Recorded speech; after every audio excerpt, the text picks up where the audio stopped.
삶을 살아가면서요, 우리가 기뻐하는 날보다는 힘들어하고 슬퍼하는 날들이 더 많은 것 같아요. 특별히 이 코로나19라고 하는 이 사태가 사람들의 삶을 참 힘들고 어렵게 만드는 그런 모습들을 우리가 보게 됩니다. 또한 우리에게 들려지는 소식들이 좋은 소식보다는 힘들게 만드는 그런 소식들이 많이 들려지게 돼요. 사람들의 심리 속에는 좋은 소식보다는 안 좋은 이야기들을 더 많이 전하게 되고, 그리고 속도가 더 빨라지는 그런 모습들을 보게 됩니다. 그러면서 사람들의 마음속에 이 기뻐해야 될 일들이 자꾸 없어져 버리는 거예요. 또한 사람이 세상을 살아가는 모습을 보면 아이 때에는요, 아주 조그마한 것을 가지고도 기뻐하고 행복해해요. 저렇게 웃을 일인가? 그러면서 그 모습을 보고 그렇게 좋아하는 거예요. 저도 어제 가정 얘기를 조금 해볼게요. 저 멀리 손녀가 있는데 아주 조그마해요. 근데 유튜브로 그 영상 이렇게 저기를 하면서 아이가 책을 읽는다는 거예요. 그래서 아니 그 조그마한 아이가 이제 나이라고 4살도 안 된 게 어떻게 책을 읽냐고. 그래서 이제 우리 가족들이 다 모여가지고 그 아이 책을 읽을 때를 기다리고 있는 거예요. 영상으로 말이에요. 근데 이 아이가 안 읽어요. 계속 책만 가지고 있는 거예요. 그러더니 드디어 책을 읽기 시작을 하는 거예요. 한 장 한 장을 넘기면서 읽는데 얼마나 그 모습이 예뻐 보이는지요. 근데 나중에 알고 보니까 글씨 몇 개 안 되니까 애운 거예요. 읽는 것처럼 한 거예요, 이게. 그래가지고 그걸 이제 촬영을 하려고 다시 한번 해봐라. 4명이서 20분도 넘게 기다리다가 결국은 그냥 잤어요. 그 아이의 그 하나하나의 행동을 보면서 뭔지 모르는 기쁨을 누리려고 하는 것이 우리들의 모습이 되었어요. 여러분, 우리가 기뻐한다고 하는 것이 뭘까? 우리 한번 생각해 보세요. 기뻐한다고 하는 것이 뭘까? 우리가 무엇을 가지고 기쁨의 요소로 삼을 수 있을까? 여러분, 사람의 기쁨은 하나님께서 하시는 말씀이 먹는 기쁨이 큰 기쁨이라고 말씀을 해요. 여러분, 먹는데 사람이 기뻐요. 사람이 죄를 짓는 것도요, 이게 먹는 것 때문에 죄를 짓게 되는 거예요. 창세기에 나타나 있는 말씀을 보면 처음 사람도 이 먹는 기쁨을 이야기하고, 그래서 하나님은 임의로 모든 것을 먹을 수 있게 그렇게 하셨어요. 그리고 먹는 것 때문에 죄를 짓는 거예요. 이 하나님이 금하신 한 가지 그 선악과, 그것 때문에 죄를 짓는 거예요. 그래서 이 사람은 이 먹는 기쁨이 있어야 되는데, 그래서 사람들이 어떻게 하면 먹는 기쁨을 더 누릴 수 있을까? 그래서 많은 것들을 쌓아두게 되는 거예요. 이 쌓아두기 위해서 사람들은 생각을 하지요. 이 먹는 것을 쌓아둘 수 있는 비결이 뭘까? 그거는 힘을 가져야 된다. 그래서 사람들은 이 권력을 갖기를 원합니다. 권력을 가지면서 많은 것들을 모으려고 생각을 해요. 그것은 그 안의 기쁨을 누리지 못하는 어리석음이 되고 마는 것. 또한 사람들이 공부를 하고 지식을 쌓는 이유도 사실은 더 많은 것을 모으기 위해서 사람들은 지식을 쌓고 있습니다. 그런데 사실은 이런 것도 잘못이지요. 왜냐고 하면 사람이 많이 알면 알수록 누군가에게 많은 혜택을 줘야 되는 거예요. 그래서 이 분들은 그런 이야기 하잖아요. 배워서 남 주냐 그랬는데 사실은 배워서 남을 줘야 되는 거예요. 나 때문에 많은 사람들의 기쁨이 되고 많은 사람들의 행복이 될 수 있어야 돼요. 그런데 이 물질을 모아두기 위해서 사람이 공부하는 그런 모습들이 우리 삶에 얼마나 많으냐는 거예요. 어느 한 부자가 한 마을에 최고의 부를 가지고 있는 사람이 이제 죽음을 맞이하게 됐어요. 그래서 자녀들을 다 불러 모아놓고 유언을 하는 겁니다.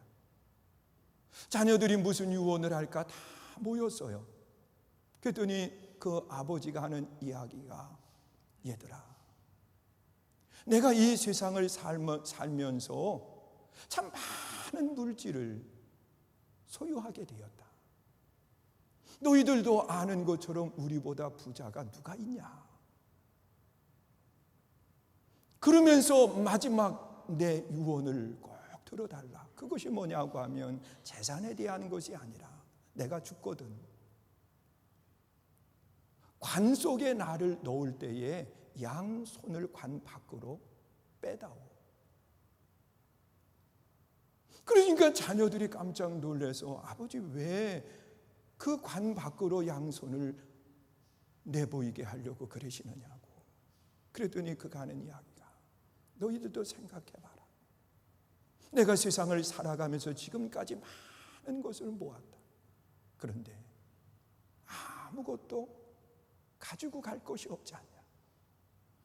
그래서 나는 너희들에게도 또한 장래에 참여하는 모든 사람에게 인생이 뭔지를 알려주고 싶다. 나 같은 부자도 아무것도 가지고 가는 게 없다. 이걸 깨우쳐 주고 싶다는 거예요. 여러분, 사람이 세상을 살아가면서 다 가진 것 같은데 마지막은 아무것도 우리는 가지고 갈 수 있는 게 없어요. 여러분, 우리는 지난 한 주간 마음에 아픔이 있어요. 또한 안타까운 마음을 다 갖고 있어요. 제가 뭐라고 이야기는 하지 않지만 우리는 그런 모습을 접할 때마다 마음속에 무슨 생각을 하게 됩니까?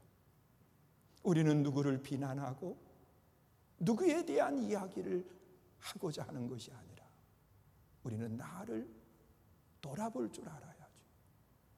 그러면서 내가 어떤 모습을 가지고 이 땅의 삶을 살아가야 되는 건지, 우리는 내 자신을 돌아보면서 내가 하나님 앞에 아름다운 모습을 가지고 설 수 있다고 하면 하나님은 훨씬 더 기뻐하실 것 같아요. 여러분, 사람이 세상을 살아가는 기쁨이 먹는 소유에 있다고 하면 우리가 이 기쁨을 나만 가지고 있는 기쁨이 되어서는 안 된다는 거예요. 여러분, 한 시대 속에 최고의 권력을 가진 사람을 꼽으라고 하면 솔로몬입니다. 또한 최고의 부를 가진 사람을 꼽으라고 하면 솔로몬입니다. 여러분, 솔로몬은 세계 사람들이 다 그 지혜를 배우기 위해서 물질을 가지고 와서 그의 물질은 쌓아둘 곳이 없을 정도로 많은 물질을 소유하고 있어요. 그런데 그의 인생의 삶을 돌아보면서 이 전도서를 기록을 하고 그리고 하나님의 말씀을 우리에게 전해주고 있는데 그것이 뭐냐고 하면 내가 그동안 기뻐하고 쌓아두었던 모든 것들이 헛된 것이었다는 거예요. 그러면서 그가 살면서 참 기쁨을 누리는 비결을 이야기하는데 그것이 뭐냐고 하면 오늘 본문 1절, 2절에 기록되어 있는 말씀이에요. 우리 한번 읽어보세요. 우리 1절 2절 읽습니다. 시작. 너는 내 떡을 물 위에 던져라. 여러 날 후에 도로 찾으리라. 7에게나 8에게 나누어 줄지어다. 무슨 재앙이 땅에 임할는지 네가 알지 못함이니라. 여러분, 내 떡을 물 위에 던지라는 겁니다. 여러분, 우리 한번 생각해 보세요. 이 성경의 말씀을 읽으면서 이해가 쉽게 되느냐는 거예요. 여러분, 떡이라고 하는 것은 사람의 기쁨을 줄 수 있는 먹는 겁니다. 떡이라고 하는 것은 사람을 살리는 일을 합니다. 여러분, 사람이 먹지 않으면 죽어요. 그런데 이 떡을 물 위에, 흐르는 물 위에 던지라고 그렇게 이야기를 하고 있어요. 그런데 우리는 이 말씀만을 읽으면 아니 물 위에 던지면 뭔가 그런 생각을 하게 되지만 2절에 보면 7에게나 8명에게나 뭐 하라고요? 나누라는 겁니다. 여러분, 떡을 던지라고 하는 것은요, 이 떡이 없어지는 것이 아니라 누군가를 살리게 하고 누군가에게 참된 기쁨을 갖게 한다는 거예요. 여러분, 그런 이야기가 있어요. 어느 한 나라를 다스리는 왕에게 외아들이 있었습니다. 아주 소중한 아들이지. 그런데 이 아이가 성장을 하면서 이제 예쁘게 자라가는 어느 날, 이 왕과 함께 밖에 나가서 이제 배를 타고 한 호수를 건너다가 그만 침몰을 해요. 그래서 왕인 아버지는 가까스로 살아났고 그 아들은 떠내려가서 잃어버린 거예요. 그리고 난 뒤에 그의 근심이 얼마나 커요. 그 아들을. 그래서 이 아들을 찾기 위해서 백방으로 다 알아보는데 없어졌어요. 시체도 못 건지는 거예요. 그런데 얼마 지난 뒤에 그 아이가 살아나게 되었고, 그리고 다른 사람에 의해서 건짐을 받게 되는데, 이 아이가 흘러가다가 그 큰 강 바위 하나, 거기에 간신히 그걸 붙들고 살아난 거예요. 그런데 이 조그만 아이가 건너갈 수도 없고 그 바위에서 꼼짝없이 이제 굶어 죽게 생겼는데, 그 굶주린 배를 가지고 그 다음 아침을 맞이하는데 웬 바구니 하나가 떠내려오더라는 거예요. 그래서 하도 그 신기해가지고 그 바구니를 가까스로 건져보니까 그 안에 빵이 하나가 있는 거예요. 그래서 그걸 먹었어요. 그리고 그 다음 날 또다시 보니까 그 시간에 또 바구니가 떠내려오더라는 거예요. 그래서 그걸 건져보니까 거기에 또 빵이 하나가 있는 거예요. 그래서 그걸 먹어요. 그러면서 그 아이가 죽지 않고 그 빵 하나 때문에 생명을 연장하는 거예요. 그러다가 이제 그 아이를 발견하고 구출을 했는데, 그 빵을 누가 주었는지, 이 아이를 살게 했는지 그 은혜가 고맙잖아요. 그래서 수소문에서 찾는데 보니까 나이가 많으신 한 어른이요, 그 빵 하나를 바구니에 담아서 늘 그 시간에 띄우는 거예요. 누군가가 이걸 통해서 기쁨을 누리겠지, 그런 마음을 가지고 늘 띄우는, 그것이 그 아이를 살리는 일을 한 거예요. 한 생명을 살리고 왕에게는 한없는 기쁨이 되고, 또한 이 아이가 아름다운 모습으로 성장을 하면 모두에게 행복이 되는 아름다운 모습을 갖게 되는 거예요. 여러분이 그냥 던져서 없어져 버리는 것 같지만 그것이 누군가를 살리게 된다고 그렇게 말을 하고 있어요. 여러분, 우리가 세상을 살아가는 모습 속에 물가에 던진 떡이 누군가의 행복, 누군가에게 기쁨을 주는 요소가 된다는 거예요. 여러분, 중동 지역 이 나일강이 흐르는 그 강가에 애굽에서요, 물이 이 비가 와가지고 강물이 막 불어날 때 위험을 무릅쓰고 배를 타고 나가서 그 물 위에다 씨앗을 뿌린다는 거예요. 여러분, 그러면 그 강물이 흘러가지요. 넘쳐서 이제 뚝이 터지고, 그리고 모든 것들을 다 망쳐놓게 되는데, 그런데 시간이 지나면 그 뿌려진 씨앗이 땅에 뿌리를 받게 되고, 그리고 그것이 자라서 열매를 맺게 된다는 거예요. 그래서 누군가를 위해서 그 불어나는 강물 위에 씨앗을 뿌리는 것이 이 중동의 아름다운 모습이라고 이야기를 하고 있어요. 여러분, 우리가 세상을 살아가는 그 모습 속에서요, 내가 뿌린 그 씨앗이 나를 기쁘게도 하지만 누군가에게 한없는 기쁨과 행복을 준다는 거예요. 여러분, 하나님은 그렇게 말씀을 해요. 하나님이 주신 그 물질을 움켜만 쥐는 것이 아니라 너는 손을 펴서 7에게나 8에게나 나누라고 그렇게 말씀을 하고 있습니다. 그러면 그 안에 기쁨이 내게도 기쁨이 되지만 누구에겐가 한없는 큰 기쁨이 된다는 거예요. 여러분, 코로나19로 인해서 우리는 다 힘들어하고 있어요. 어려워요.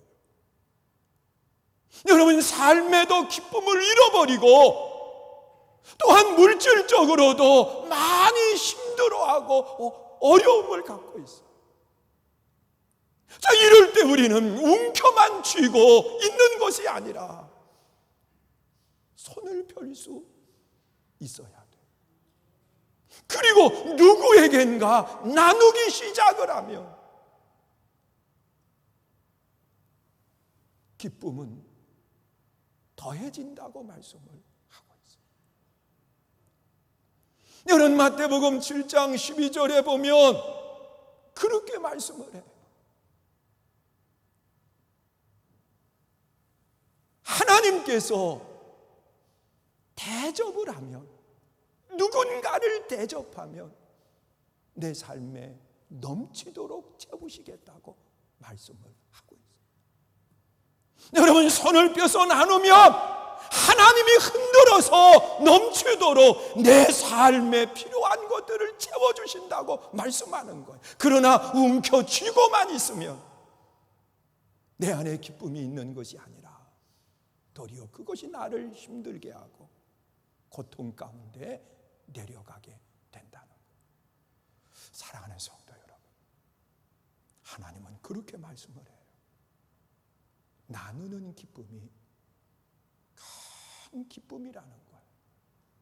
하나님이 허락하신 것을 가지고 우리가 나눌 때, 선을 베풀 때 우리는 행복하다는 거예요. 여러분, 전도서 3장 12절에도 보면 그렇게 말씀을 하고 있습니다. 사람이 사는 날 동안에 선을 행하는 것보다 더 큰 기쁨이 없다. 그렇게 말씀합니다. 여러분, 하나님은 물질을 다른 사람에게 주라고 표현하지 않고 선을 행하는 사람, 그래서 나누는 것을 가리켜서 선이라고 그렇게 말씀을 하는 거예요. 이 말씀 속에는 나눔을 갖는 사람은 악한 사람이 나누는 것이 아니라 나누는 사람은 선한 사람이라는 거예요. 그래서 이 선을 우리가 나누게 되면 내 삶의 기쁨이 되고 내 삶의 행복이 된다고 그렇게 말씀을 하고 있어요. 오늘 우리가 하나님의 말씀을 듣고 여러분 가정으로 돌아가거든 한번 내가 누구에겐가 나눔을 실천해야지. 그리고 나눌 사람을 생각해 보세요.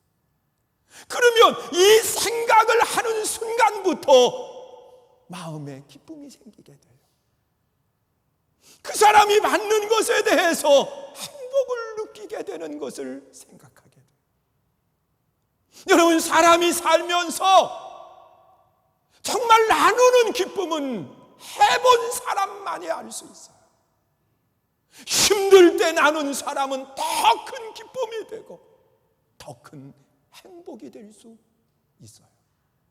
오늘 우리가 기쁨을 누리기 위해서 나눌 줄 아는 믿음의 아름다운 삶이 되시기를 주의 이름으로 축원합니다. 또한 우리 삶의 행복, 우리 삶의 기쁨이 어디에 있을까? 오늘 본문 3절 말씀 보면 그렇게 말씀을 해요. 우리 3절 말씀 읽어보시지요. 읽습니다. 시작. 구름에 비가 가득하면 땅에 쏟아지며 나무가 나무로 북으로 쓰러지면 그 쓰러진 곳에 그냥 있으리라. 그리고 7절 말씀도 보세요. 읽습니다. 시작. 빛은 실로 아름다운 것이라 눈으로 해를 보는 것이 즐거운 일이로다. 여러분, 하나님이 창조하신 세상은요 실로 아름다운 것이라고 그렇게 말씀합니다. 우리는 하나님이 창조하신 이 아름다운 세상 속에서 기쁨을 누리고 행복을 누릴 수 있어야 되고, 그리고 또한 이것을 잘 다스릴 때 우리는 더 큰 행복과 기쁨을 누린다고 말씀하고 있어요. 여러분, 코로나19라고 하는 이 사태 속에서 사람들이 밖으로 흩어지는 것이 뜸해지다 보니까 자연이 살아난다는 거예요. 그런데 이 자연이 살아나는 과정 속에 그대로 방치해버리면 안 돼요. 사람이 그걸 잘 다스려 줄 때 더 아름다운 모습으로 바꿔지게 돼 있어요.